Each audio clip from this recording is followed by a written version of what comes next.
Lalu akhirnya bisa bikin video lagi.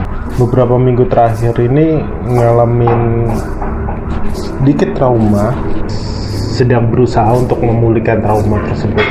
Traumanya tuh gara-gara beberapa minggu terakhir di akhir Desember sama awal Januari tuh sering salah tusuk di tangan. Jadi setiap kali ditusuk tuh langsung kayak membengkak gitu. Apalagi kalau udah diputer alat HD-nya tuh langsung bengkak, jadi harus dilepas lagi, dipasang di tempat lain lagi, digeser-geser gitu. Ya gitu dah. Efeknya setiap kali mau cuci darah atau setiap kali tanganku dipegang tuh, tangan kiri itu langsung gemeter gitu. Kayak takut, bukan takut ditusuknya. Kalau ditusuknya sih normal ya, relatif, tapi takutnya tuh kayak waduh kalau rusak gimana, apa harus operasi lagi dan sebagainya. Itu kan nggak enak banget. Kalau operasinya sih nggak masalah, pasca operasinya itu pemulihannya itu yang nggak nyaman, nggak enak banget itu. Pasien HD rawat jalan tuh biasanya selalu dapat obat bulanan, dan setiap pasien tuh obatnya beda-beda. Jadi mungkin ada yang sama, tapi biasanya kombinasinya beda-beda, karena kan nggak semua pasien gagal ginjal tuh sama gitu yang dirasakan. Mereka, setiap pasien gagal ginjal tuh nggak bisa disamaratakan. Mereka punya problemnya masing-masing gitu, punya kompilasinya masing-masing. Jadi obatnya biasanya beda-beda. Walaupun ada yang biasanya sama, itu di tensi, yang hipertensi sih. Kalau nggak hipertensi ya nggak dikasih obat tensi. Itu udah beda-beda. Kalau saya setiap bulannya selalu dapat obat hipertensi itu 3 macam. Ada nifedipin, kandensartan, sama biasanya klonidin, tapi bulan ini dapatnya katapres. Klonidinnya katanya habis, jadi dikasih katapres. Sama sih. Karena saya bukan orang farmasi, jadi nggak begitu tahu detailnya kayak gimana. Cuman dari yang saya rasakan ketika minum obat tensi ini, ya jelas tensinya jadi stabil. Kalau klonidin atau katapres ini biasanya efeknya bikin tidur, bikin ngantuk. Ya walaupun tidurnya nggak berjam-jam gitu, biasanya cuma beberapa menit atau jam 2 jam aja, terus sudah kebangun ya udah biasa lagi. Itu sih efeknya, tapi tensinya bisa benar-benar stabil. Sebelum saya konsumsi obat tensi 3 macam ini, biasanya tensinya itu 170, 80, 90, 200 segituan dah. Tapi semenjak udah konsumsi obat tensi ini jatuhnya 140, 130, 150. Ya, sangat-sangat better. Walaupun kalau saya pribadi lebih enak di 170-an sih. Karena di tensi segitu tuh kayak punya energi gitu. Tapi kalau tensinya di bawah 130 itu malah kayak orang anemia, jadi pusing banget. Belum biasa kali ya. Itu kandensartannya diminum tiap pagi, sehari sekali. Kalau nifedipin, klonidin atau katapres diminumnya 3 kali sehari. Tapi biasanya ke tensi dulu nih. Kalau tensinya udah 130 atau ke bawah, aku nggak bakal minum obat ini lagi, karena semakin rendah tensinya badanku makin lemes, nggak enak pokoknya.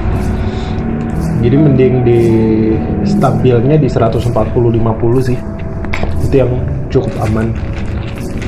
Ini untuk obat hipertensi, karena saya gagal ginjal hipertensi. Terus selain obat hipertensinya dapat obat ajaib. Ini obat pertama kali aku kenal saat masuk ICU. Dikasihnya furosemid, tapi yang injek waktu itu, jadi diinfus gitu. Sampai di ruang HCU pun dapatnya furosemid yang infus.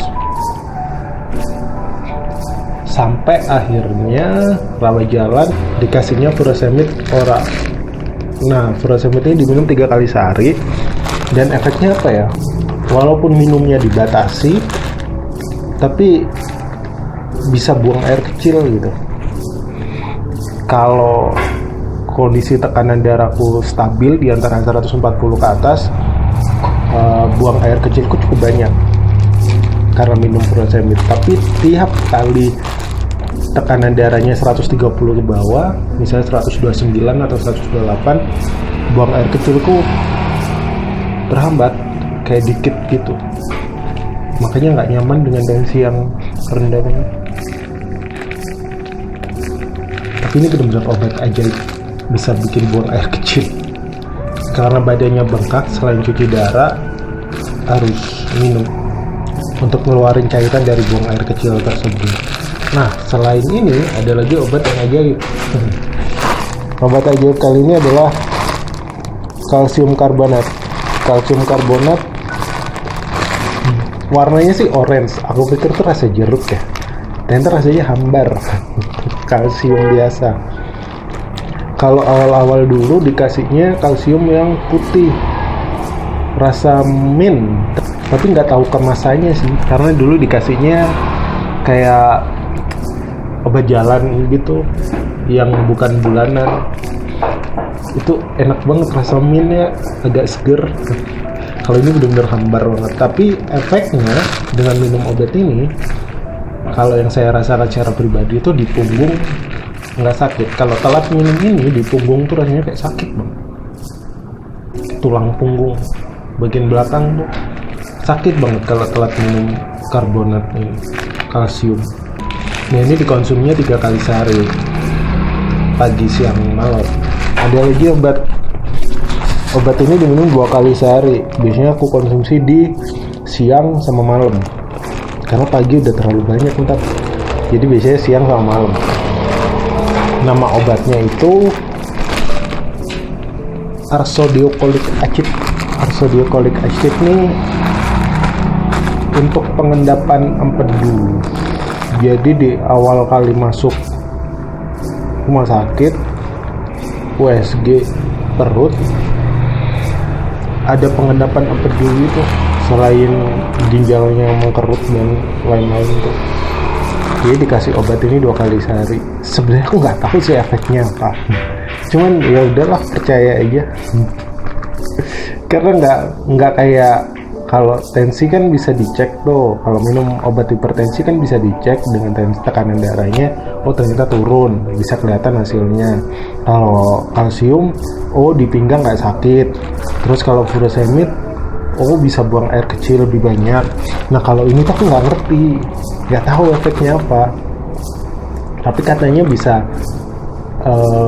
mencairkan pengendapan di empedu itu, karena kalau pengendapan empedunya jadi akut, berpotensi untuk batu ginjal. Jadi ini mencegah lah. Ya, diminum aja. Aku beli ini di apotek, Hemaviton Action Sakatonik, kayak gini. 1 lembarnya 10 biji dan ini diminum setiap hari sekali. Kalau nggak minum ini, bener-bener kayak orang anemia banget, karena HB ku tuh selalu berputar di yang bulan ini 7, besoknya 8, besoknya 7 lagi, terus 8 lagi, nggak pernah di atas 9. Ya itu dah HB-nya.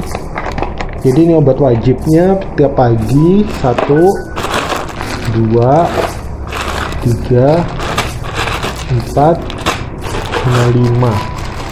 5 ini tiap pagi. Terus di siang hari tambahan ini jadi 5 juga. Nah, biasanya ada obat tambahan. Obat tambahan ini bukan obat wajib yang bulanan itu. Obat tambahannya itu aku ada obat pencahar laksana. Kenapa minum obat ini? Karena pasien gagal ginjal itu kan air minumnya dibatasin, jadi sering sembelit karena kekurangan cairan juga. Nah, sembelit itu walaupun aku makan serat kayak buah, sayur, nggak ketolong, nggak ngefek, nggak, tetap sembelit. Jadi mau nggak mau harus minum obat ini. Dan biasanya aku minum 2 kali sehari biar bisa buang air besar. Ya mau gimana lagi. Terus selain itu ada paracetamol sih. Obat paracetamol tuh emang wajib kayak selesai AD atau pas lagi meriang dan sebagainya itu baru pakai paracetamol, tapi nggak setiap hari juga. Jadi itu obat wajib bulanan pasien gagal ginjal rawat jalan, khusus saya, karena biasanya setiap pasien obatnya beda-beda. Sebenarnya dulu pernah diresepin bisoprolol, jadi tensinya tuh ada 4 macam. Nifedipin, 5 macam. Ada nifedipin, caltropil, bisoprolol, kandensartan, sama clonidin. Wah, minum 5 obat tensi itu dulu. Karena waktu itu tensinya selalu di atas 200, nggak pernah di bawah 200. Dan saya nggak ngerasain kayak pusing atau apa, itu enggak, karena emang kebiasaan di situ. Cuman emang harus diturunin sih. Terus perlahan-perlahan bisoprololnya nggak aku minum, caltropilnya nggak aku minum, jadi tinggal 3 itu aja. Kandensartannya yang tiap pagi sehari sekali, nifedipin sama clonidin atau catapres. Clonidin atau catapres itu yang menolong. Itu obat tensi. Selain itu ada trombopop juga. Trombopop biasanya aku pakai untuk di tangan kiri. Ya abis ditusuk, disuntik tuh biasanya ada kayak agak bengkak gitu, jadi aku olesin trombopop. Itu sih obat bulanan yang harus saya konsumsi setiap harinya. Obat ini menolong banget untuk kondisi saya saat ini, ngebantu banget. Semoga ada kesempatan lagi buat video selanjutnya ya. Terima kasih.